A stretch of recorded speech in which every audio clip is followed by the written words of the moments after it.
Different lineup?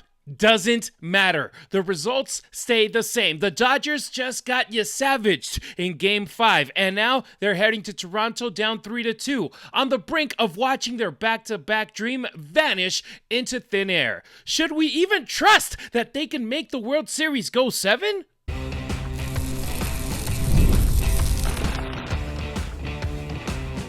You are Locked On Dodgers, your daily Los Angeles Dodgers podcast. Part of the Locked On Podcast Network, your team every day. It's time for Locked On Dodgers, part of the Locked On Podcast Network, your team every day. Can the Dodgers force a Game 7? What it will take, who needs to step up, and whether this team still has that dog in them. We'll dive into what felt like deja vu on the mound because once again, the starter got into the 6th, got runners on base, and the bullpen just couldn't close the door. But first, Travis, we'll talk about the new look lineup with the same pathetic results. Yeah, hopefully there's another new look lineup that they're getting ready to unveil in Game 6 because the ones they've been rolling out certainly have not been good enough. We'll get into all of that on today's episode of Locked On Dodgers, which is brought to you by FanDuel. Right now, new customers can bet just $5, and if your bet wins, you're going to get $300 in bonus bets to use across the app. So download that FanDuel app today. He's Travis Rodgers. I'm Harry Ruiz, two guys who talk sports for a living and bleed Dodger blue for life. You can get more Travis on the radio on 710 ESPN LA or on your phones on the ESPN LA app from 3 to 6 p.m. with the Travis and DeMarco show. As for me, I'm the Spanish play-by-play broadcaster for the USC Football Trojans and the Las Vegas Raiders. But nothing beats jumping on the mic every weekday morning and diving deep into what I love most, talking Dodger baseball with you. To everyone who's new here, welcome and thank you for joining us. We're pumped to have you as part of the Locked On Dodgers family. To our everydayers, you're the reason why we do this. Hit up our listener line, 279-3LOCK, 279-356-2533. Leave your name, where you're listening from, and your take on Dodger baseball. Voicemail or text us to have a shot at getting featured on our show. On Friday's show, we already got 3 calls already lined up, 3 voicemails lined up. If you want to join the party, drop your calls right now. All right. New look lineup, same old results. Dave Roberts decided to shake things up, something that he waited 176 games to do. Andy Pages benched. Kike Hernandez took his spot in center. Alex Call, the 9-hole in the lineup, starting in left field. Will Smith bumped up to this 2 spot. Mookie Betts down to 3rd. Freddie Freeman hitting cleanup. A reshuffle. And you know what it changed? Absolutely nothing, because I've got to give him credit. Toronto's rookie phenom, Trey Yesavage, just handled this lineup a masterclass in dominance. 7 innings, 3 hits, 1 run, 12 strikeouts. That's the most strikeouts by a rookie in a World Series game in history. Travis, he just mowed him down. The Dodgers couldn't find a way to get his moving baseball, a way to get it consistently out of the infield. Yeah, look, this one of my favorite sayings is 2 things can be true at the same time. Number one, the proverbial hat tip to Trey Yesavage. He was phenomenal, flat phenomenal. He was as good as you're going to see. Like when they start talking about best World Series performances since Sandy Koufax, and that's what they were talking about during the broadcast. That's how you know you've entered some rarefied territory. So sincerely, genuinely, congratulations to Trey Yesavage for being as good as he was. He was amazing, period. But the Dodger approach is awful, Harry. It is just flat awful what they're doing in the batter's box. That everybody up there is trying to hit a 9-run home run and bring this team back from the offensive dead in one swing. That's not how it's going to happen. The way it's going to happen is with a couple of soft hits and then maybe a double and then another home run or whatever. You're going to need to string some things together. And the only way you're going to string some things together is by having better at-bats. They're still swinging really early in the count. They're still chasing outside of the strike zone. I'm still seeing a whole bunch of daddy hacks in situations where good hard contact would certainly, be more productive. Look at what Toronto's doing. Toronto is scoring runs with outs. Toronto is scoring runs with being aggressive on the base pass. They're scoring runs because the Dodgers can't play catch from the mound to the catcher. So you're seeing the way that you can score runs without having to hit a bunch of home runs. The Jays are not just, I know they got off to that great start with the home runs in the first inning, but other than that, that was not their modus operandi. This was a team that grinds you up. The Dodgers need to find some of that, because right now their offense isn't just not as good as it can be. It's legitimately bad. Outside of Ohtani, nobody's doing anything. Mookie looks busted, absolutely busted and lost. So I don't know how you fix it in a 24, 36 hour window, but I don't know if it's shuffling the lineup again, but they shuffled it a little bit and it still looked as bad as it has. I mean, I posted on Twitter last night through 4 innings, I think it was, when I said, man, this Dodgers lineup is making Yesavage look like Paul Skeens or Tariq Skubal. And then by the 6th inning, I was like, man, they're making him look like Sandy Koufax out there on the mound, because he embarrassed those Dodgers batters. He carved through the heart of the Dodger order like it was batting practice, like if he was just on another level. This guy was pitching in his 8th Major League Baseball game. Just get that into your brain, how it's barely, he's a new guy out there. And I understand you probably is like, okay, you don't have as much of a bulk of video that you can go through to see what he likes doing, what he doesn't like doing, where he makes his mistakes. It's the second time you're seeing him out there in less than a week. You should be able to do something. Dave Roberts spoke about it over and over and over again after game 4, where it's like, okay, this is the second time we see Yesavage in a week. It's the second time we see Yesavage in a week. You couldn't even see the pitches the way that they were coming. This Dodgers team now has scored 4 runs in their last 29 innings. 4. That's not a slump. That's a collapse. And every bat just, Travis, you mentioned it.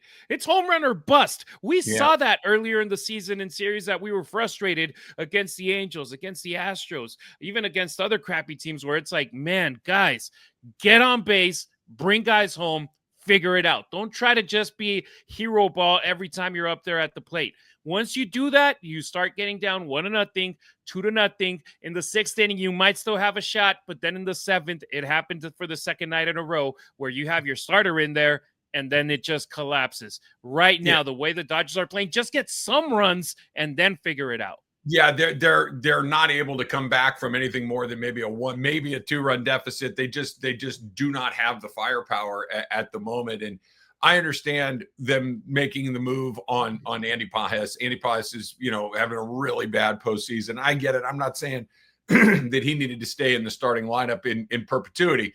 However, he was not the problem. The problem is Mookie Betts. The problem is Max Muncy. The problem is Tommy Edman. The problem is Freddie Freeman. Like, these are other than Shohei Ohtani, no one is hitting.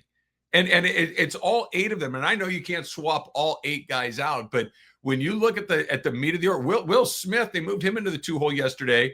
He was lost. I mean, he had an absolutely dreadful day in the batter's box. And I don't know, man, maybe you start pulling names out of a hat at this point to try to find some sort of order that's going to make some sense. But it was incredibly disappointing. Not just that they got their butts kicked, which they did, not just that Yesavage absolutely locked them up, which they did, but they went quiet, Harry. They went easy. And that was the part that I was most disappointed about.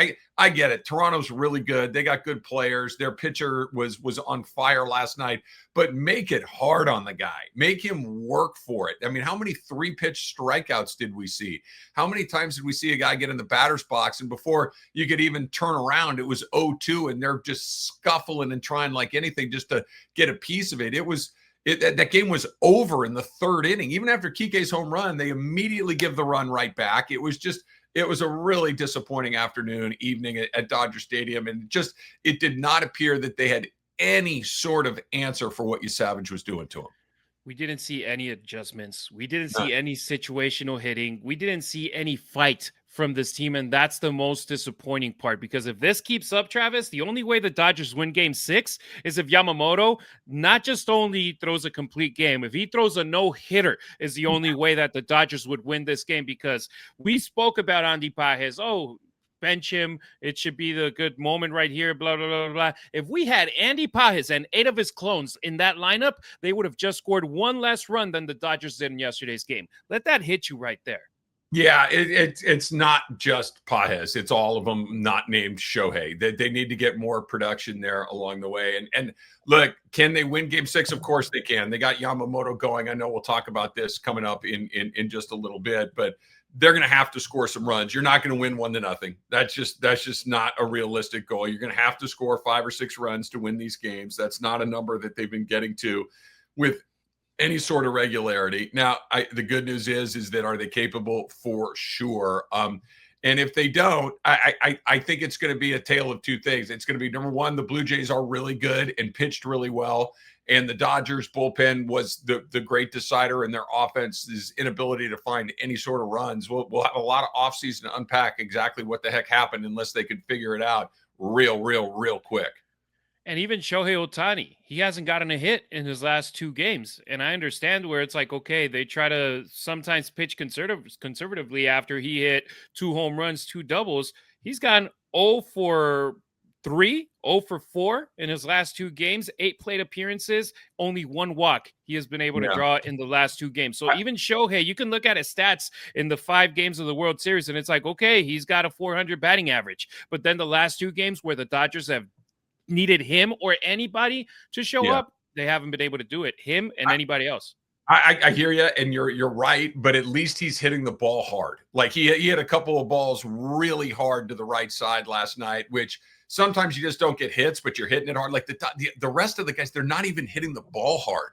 Like when was the last time you saw Mookie Betts drive a ball? When was the last time that Teo's the other one that seems to be a little bit okay. Like he's had some hits and a couple of infield knocks last night, which don't fill you with a ton of confidence. But look, I know I keep saying his name, and I don't mean to bang on the guy because he's been a great Dodger and a great champion and everything. But man, Mookie Betts as an all-glove, no-hit shortstop is not a valuable player.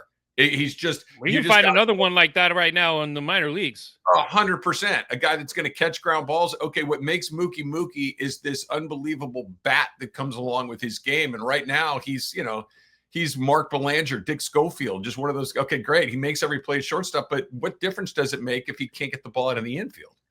I mentioned Yesavage and how it was his 8th major league start after kicking off his season in A-ball. How about also Bieber, who the other night he looked fantastic. It was his 14th start since coming back from Tommy John surgery. It's not like he has been dominating for a whole year. Yes, he's a former Cy Young Award winner. He's great. He's not like, been on fire all season long. He had just come back, and he's been pretty much half of those 14 starts have been in the postseason. So you got to give the Blue Jays credit. They've been composed, balanced, relentless, both at the plate and on the mound, but that doesn't excuse just how lifeless LA's bats have been, because this is the World Series. You just can't vanish like this. You can't fold under pressure again, and the Dodgers have now done it in back-to-back nights. And unless something changes fast, this run might be over on Friday night. Yeah. Next, sorry, go, Travis, go. No, it could be. And like you said, I know we're going to talk about this coming up in a sec, but the bats are bad, but that's not the only thing that's not working. Yeah, next on Locked On Dodgers, we'll talk about the other half of this equation, because it wasn't just the bats that failed. The pitching, it was deja vu all over again.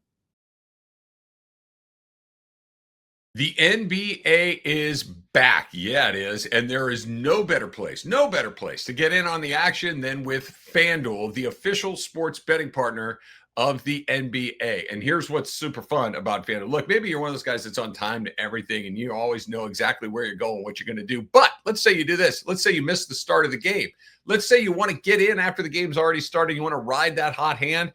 FanDuel's got you covered, because FanDuel has live bets on everything from who's going to score next to fourth quarter comebacks. Plus, you can even combine your live bets into a same game parlay for, yep, you got it, a shot at a bigger payout. It keeps every game exciting, especially when your team starts making that late push and you can feel it and you're on it and you know that you're going to make a little money as well. So right now, FanDuel, you're giving new customers $300 in bonus bets when your first $5 bet wins. So head on over to FanDuel.com to sign up and play your game with FanDuel, the official sports betting partner of the NBA.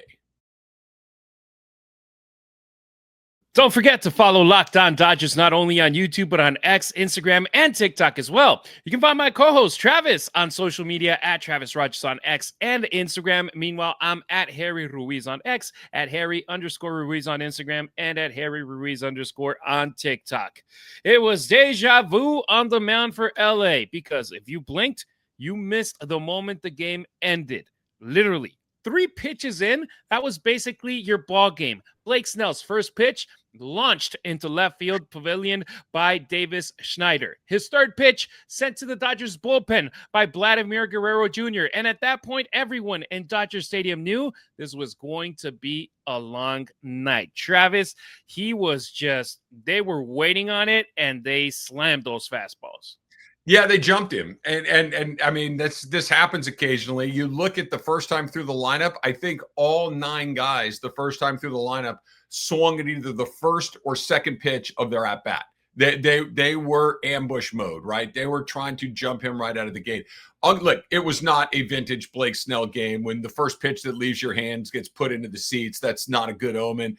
But I'm thinking, okay, same thing happened to Yamamoto in Milwaukee, and he settled in. And I thought that even after the Guerrero home run, you're thinking, okay, this isn't great, but he was okay. He did a good enough job to keep his team in the game to try to let them mount a comeback. Now, it got away from him late. They probably left him in there a little longer than they typically would. I don't have a problem with it because we saw what came out of the bullpen afterwards, so I don't mind them trying to ride a starting pitcher deeper into the game than you might otherwise.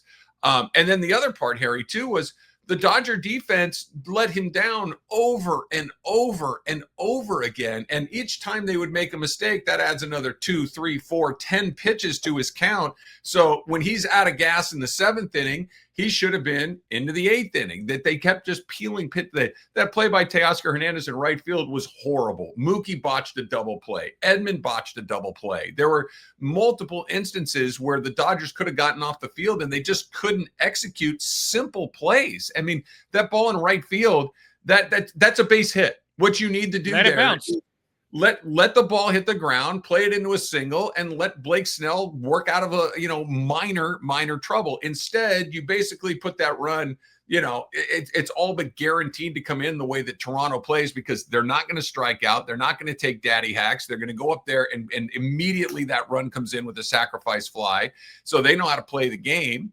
And they just continued to put Snell in an impossible situation. Snell wasn't great. I'm not here to tell you that he was awesome, but it wasn't as bad as it looked. If the Dodgers could score any runs and pick up grounders and field balls on a hop, that game has a totally different feel. Once it got out of hand, Dodgers were going to come back with the way they're swinging the bats.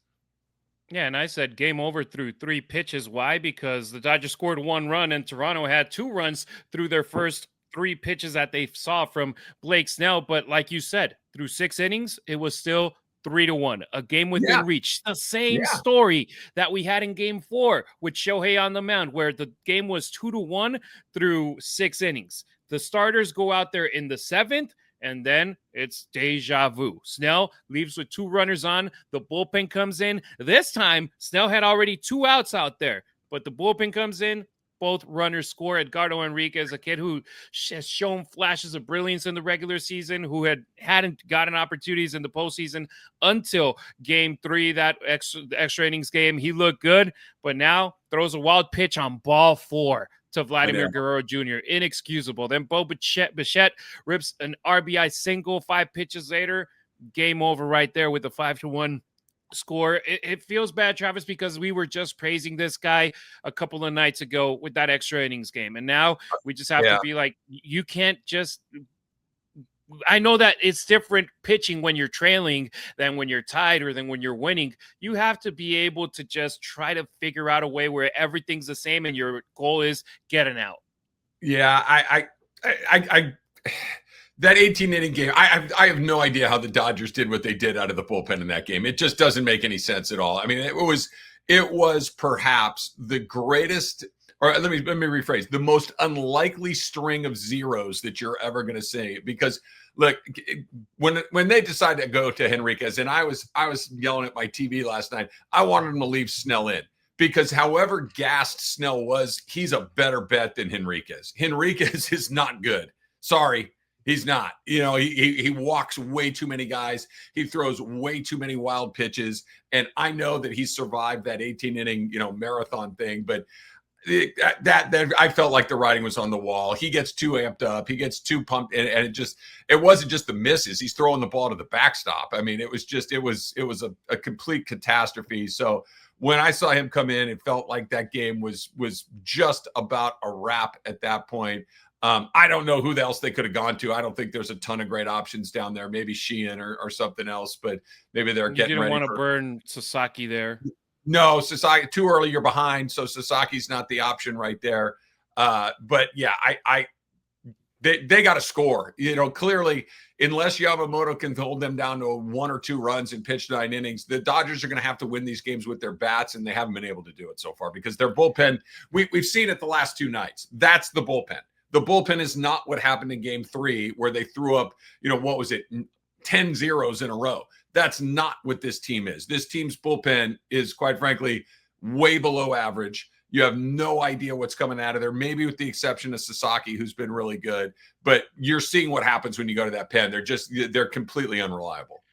I could feel it through the TV, Travis. I could feel the frustration, the disappointment, the helplessness right now because the Dodgers bats, with all due respect, pathetic. Their bullpen, unreliable. Their energy, both from the team and the fans in the stands, gone. And can you blame them? They were all on their feet for the first pitch, ready for the game to start. And like that, they were down 1-0. It's unfortunately the same script over and over again. Literally game 4 and 5 were copy paste. They just copied the homework from the previous day, played the same game where it's solid but not great through the first 6 innings with the pitching, and then you end up wasting those opportunities because there's no clutch hitting, there's no adjustments, there's no fight from this team, and that hurts me because as Dodgers fans, you want to win it all. Making it to the World Series, believe me, it's great. We enjoy it. We love being in this instance. But we're at a point where if you're the Blue Jays, for example, for them, making it to the World Series for the first time in over 30 years is a great accomplishment. They win it, even better. For the Dodgers, with all the money they spend, they've got 2 days to find a pulse before they fly to Toronto, because if they play like this again, that flight home back will be without a trophy, and it will be a huge letdown for everybody who roots for the boys in blue. Yeah, I know I'm a broken record. I know I've been saying this all along. You're going to have to find a way to score runs without hitting homers, right? They have to find a way to even in that 18-inning game. How did they win the game? Freddie Freeman hit a walk-off. What were the other dramatic moments? Will Smith hitting it to the warning track. Teoscar Hernandez hitting it to the warning track.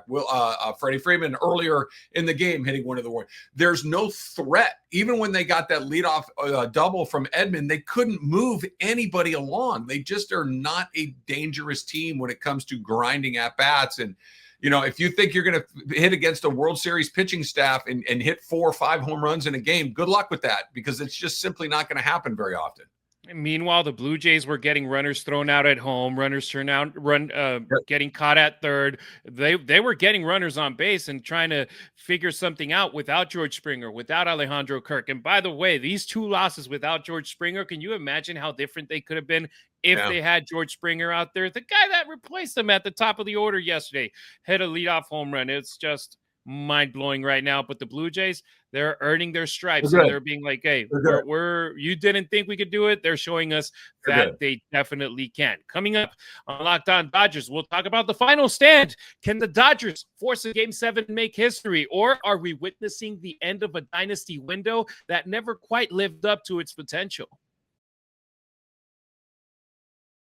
This episode of Locked On Dodgers is brought to you by Prize Picks. You and I make decisions every single day, but on Prize Picks, being right with those decisions, they can get you paid. So don't miss any of the excitement of this sports season. So whether you are a NFL fan, that's me, an NBA fan, a Major League Baseball fan, a hockey fan, or a fan of all of them, there's no better time to jump in on the action. And if you haven't tried it yet, Prize Picks is a super easy way to play. You just pick more or less on at least 2 players, and if you get them right, you win. It takes less than 60 seconds to make your lineup, and you can play wherever Prize Picks operates. That's on California, Texas, Georgia, all over the place. And a new stacks feature is a game changer, right? We're talking about stacks. You can now pick more on Steph Curry, for instance, his points, his threes, and his assists in the same lineup. Plus, when your players leaves early with an injury, the injury reboot saves the lineup from a loss. So download the Prize Picks app today. Use the code LOCKEDONMLB to get $50 in lineups. After you play your first $5 lineup, that's code LOCKEDONMLB for $50 in lineups after your first $5 lineup. Prize Picks. It's good to be right.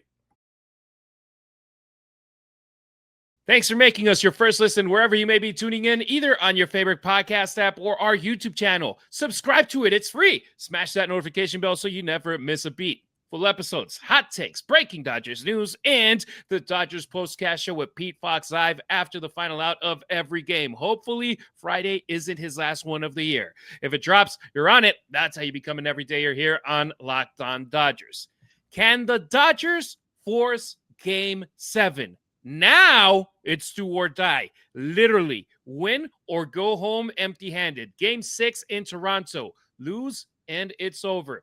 When and we get Game 7, the first for the Dodgers since the 2020 NLCS when they came back from down 3-1 against the Braves inside that Arlington bubble.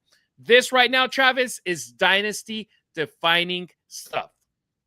Yeah, it may be. And I think that you're trying to, or I should say you're potentially seeing, like you said, that is this where you got to kind of shuffle the deck a little bit at the end? You're obviously not going to do anything with Shohei and things like that and Yamamoto, and it seems like your pitching's in a pretty good spot. But as far as your offense goes, I think you're going to have some questions if they can't figure this thing out along the way, because, you know, they've been to going to the World Series is no small feat, to be sure. Winning the pennant is an incredible accomplishment, but you're seeing how this offense can go cold the way that it has. Now, the good news is you've got your guy on the mound in Game 6, the guy who has been virtually unhittable. Now, we said the same about Snell. We said the same about Ohtani, and they've beat Snell twice, and they hit Ohtani around a little bit. So, again, to come back to it, as good as Yamamoto may or may not be, you're going to have to score some runs along the way. And I think they're one title short of a dynasty. Now, we could argue a million times that they should have had the one in 2017, and that would have been the one that put them over the top. But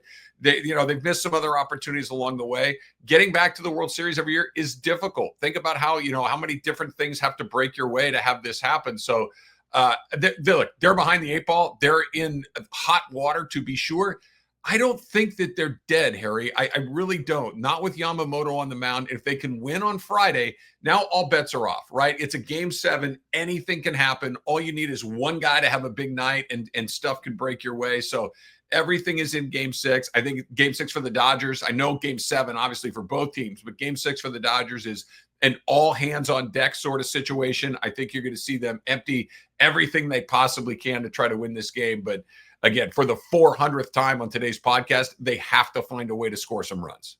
Yeah, Yamamoto, he has to be special like he was in Game 2. Calm, sharp, dominant, even though a first inning didn't go his way, even though he had 46 pitches through 3 innings, he stayed relaxed. He was able to get through 9 innings. We need that kind of performance. You mentioned it. The bats, they have to wake the hell up. We've said it 100 million times throughout the last couple of days. This lineup is too talented to keep coming up empty-handed like they have with 1 run over the last 2 games.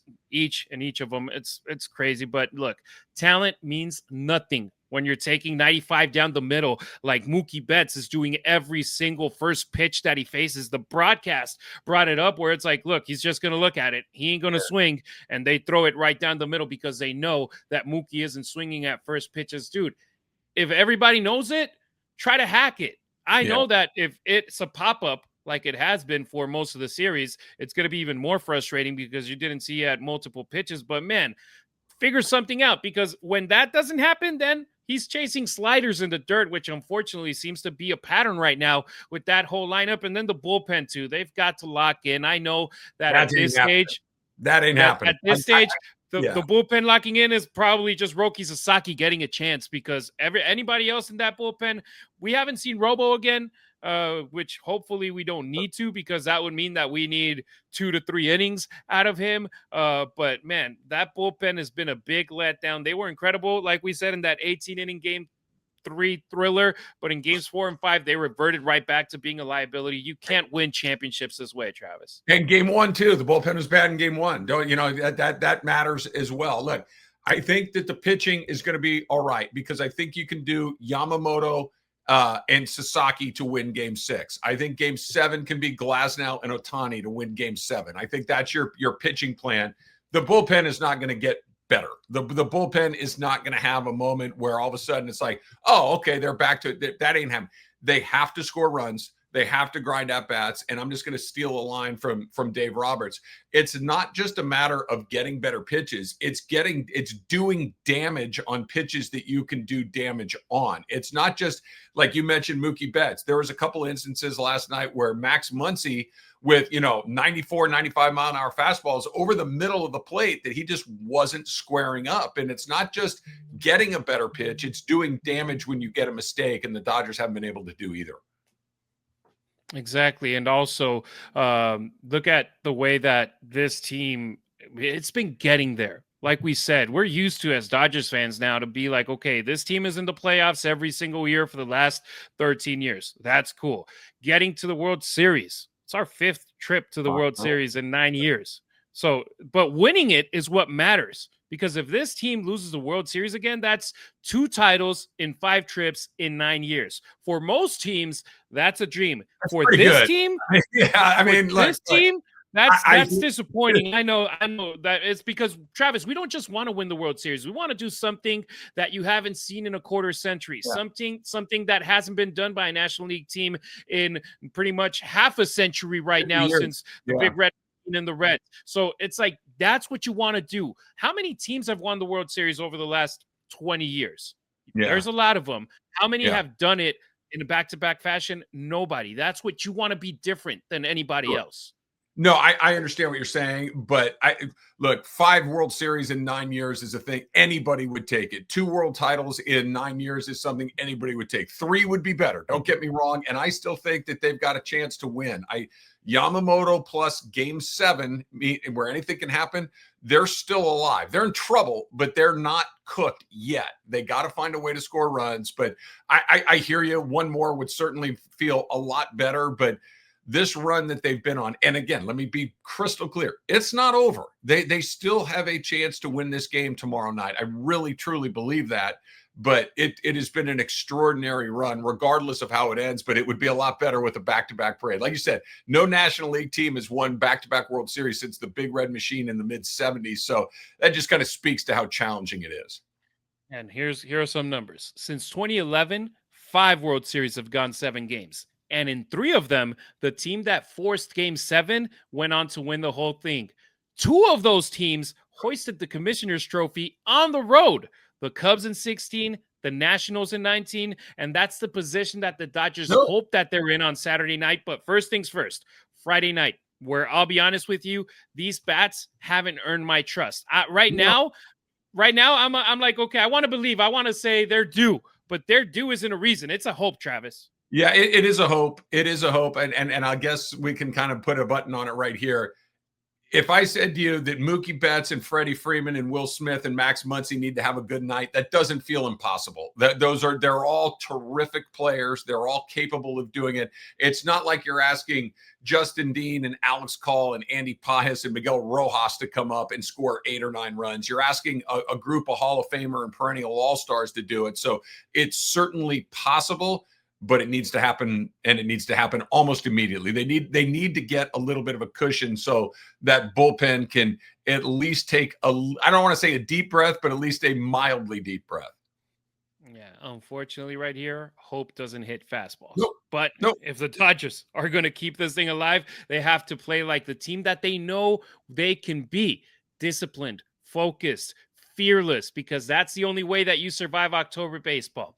Friday night in Toronto, everything will be on the line with the world watching, and the Dodgers are trying to prove that they're not just good, that they're champions. Let's see what they got. All right, that's going to do it for today's episode of Locked On Dodgers. Make sure you're subscribed wherever you get your podcasts and drop your predictions below. Can the Dodgers force Game 7? Travis, yes or no? Yes. Let's go. Remember to check out our friends at Locked On MLB. Game night, they're reviewing every single game that it's been possible since day one, since opening day until now, when a World Series champion will be crowned this weekend. Check them out on YouTube or wherever you get your podcasts. Tomorrow, we got a show that has plenty of voicemails, so hit up our listener line. If you're watching us on YouTube, you can see that number below, and we will get to those calls on Friday. We appreciate you riding with us. Until next time, keep it real. Keep it Dodger Blue.